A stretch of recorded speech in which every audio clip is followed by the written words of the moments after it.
A little bouncer slowly toward Bryant. He will glove it and throw to Rizzo. It's in time. And the Chicago Cubs win the World Series. The Cubs come pouring out of the dugout, jumping up and down like a bunch of delirious 10-year-olds. The Cubs have done it. The longest drought in the history of American sports is over, and the celebration begins.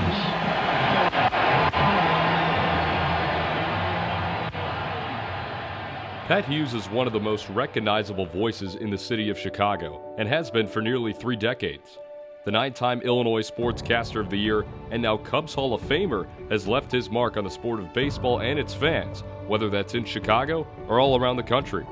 My name is Connor Clark, and I was able to sit down with Hughes to discuss how he has gotten to where he is today and how he strives to be the best broadcaster he can be. Pat, when did you decide that you wanted to get into sports broadcasting, whether that was in TV or in radio? When did you decide that that's what you wanted to do for the rest of your life? Well, I was a ball player. I played high school baseball. I played high school basketball. I was good enough to play 1 year of college basketball. I played full court basketball leagues up until I was 40 years old. So I've always loved sports, and I thought it would be such a great way to go through life if I could actually make a living in the world of sports. So that's what I wanted to do. Now, when you're in college, you realize it's a very competitive field, and you start doing the arithmetic. You think, gee, there's 30 big league teams now. Back when I was growing up, there were about 20 big league teams. And then you think, wow, there's thousands of guys that want to become a big league baseball announcer. But the competition factor never really intimidated me. It never bothered me. I just wanted to become as good as I possibly could have. And I practiced, and I did play-by-play in college, and I just started working. That's the simplest answer to your question, Connor. I started practicing. I started listening to tapes of people like Bill King in the Bay Area, and Al Michaels was the Giants radio announcer at the time. So what I would do, I would record their work, and I would go over the tape minute by minute, and I'm talking about each sentence, how they covered things, how they described things.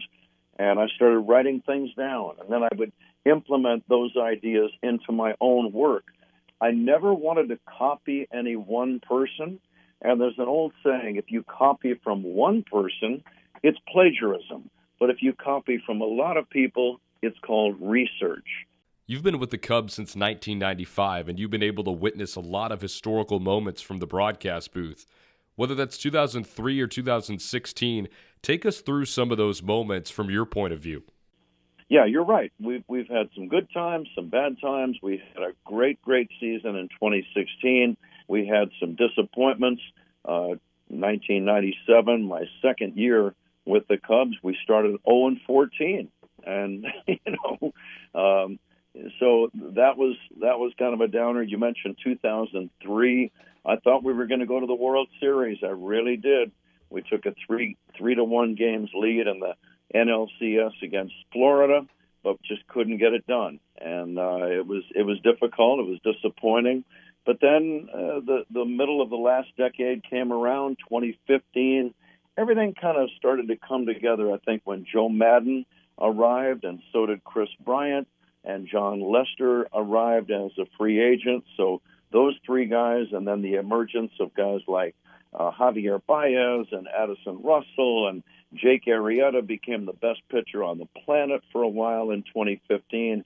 It was really wonderful to see it all come together, and it was a good run. I really thought we were going to win more than the one World Series, but if that's all it is, Connor, then that's good enough for me. And I was very, very honored to be able to make the final call of the 2016 World Series. And it's not the greatest call that's ever been made, but if that's the only World Series call I make, I can live with it.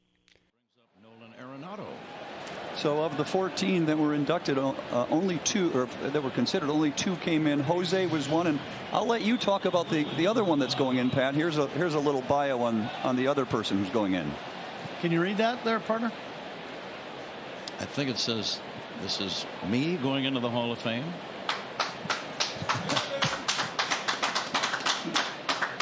Wow. Congratulations. Thank you. I think things have been going pretty well for you in the broadcast booth, considering you were just inducted into the Cubs Baseball Hall of Fame, and you were notified of that information on the air during a baseball game at Wrigley Field. What was that moment like for you, and how did you receive that? Well, that was Crane Kenny, the president of business operations for the Chicago Cubs, and he's been a champion of Cub radio. He's been such a good friend to me and done so many things for me.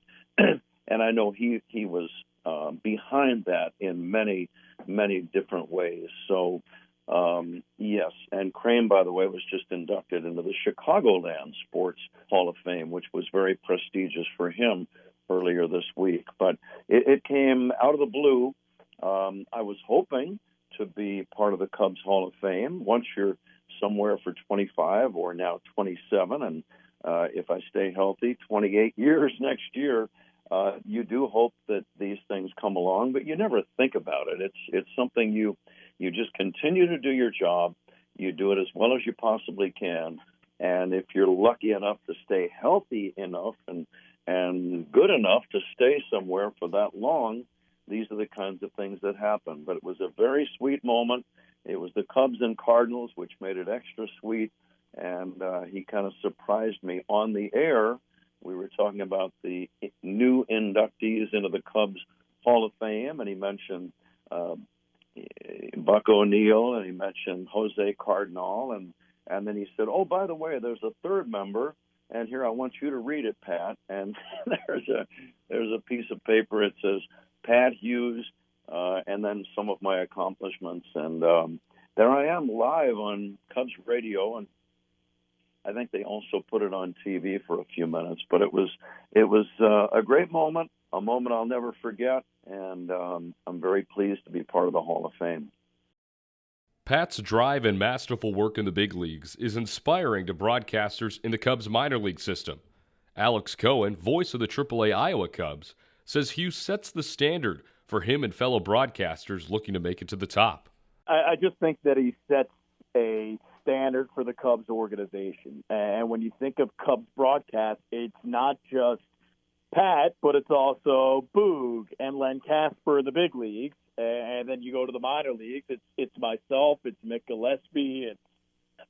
It's the crew in South Bend with Max and Brendan, and then there's Sam in Myrtle Beach. So I think that he just sets the standard from the top. If he's good, we all want to be good, and we all want to carry that ability where if the Cubs fans listen to him, and then at the AAA level, AA level, single A level, they want the same standard of excellence and attention to detail. What would be the one piece of advice that you would give young people trying to get into this field? As you mentioned, it is very competitive, and there's a lot of people that want to get into this. So what would be your advice to those? Practice. Practice, prepare, and perform. Those are the 3 Ps. If you're going to go into play-by-play, practice as much play-by-play as you possibly can. That's the only way you get better. Prepare for every assignment that you do. Read. Know about the people that you're going to be talking about. Know about the game, the history of the game. Read as much as you can. You can never do enough. There's always something else you can prepare. You can improve your vocabulary. You can read up on baseball history. You can, and I'm not talking about just last year. I'm talking going back 20, 30, 50, 100 years in baseball. There's all kinds of interesting stuff that's happened in every sport. You should know that if you want to go into play-by-play. So those are some of the bits of advice that I would give. Practice, prepare, read, learn, and then just go out and perform as well as you possibly can. For the Hall of Famer Pat Hughes and 90.3 KRNU, this is Connor Clark.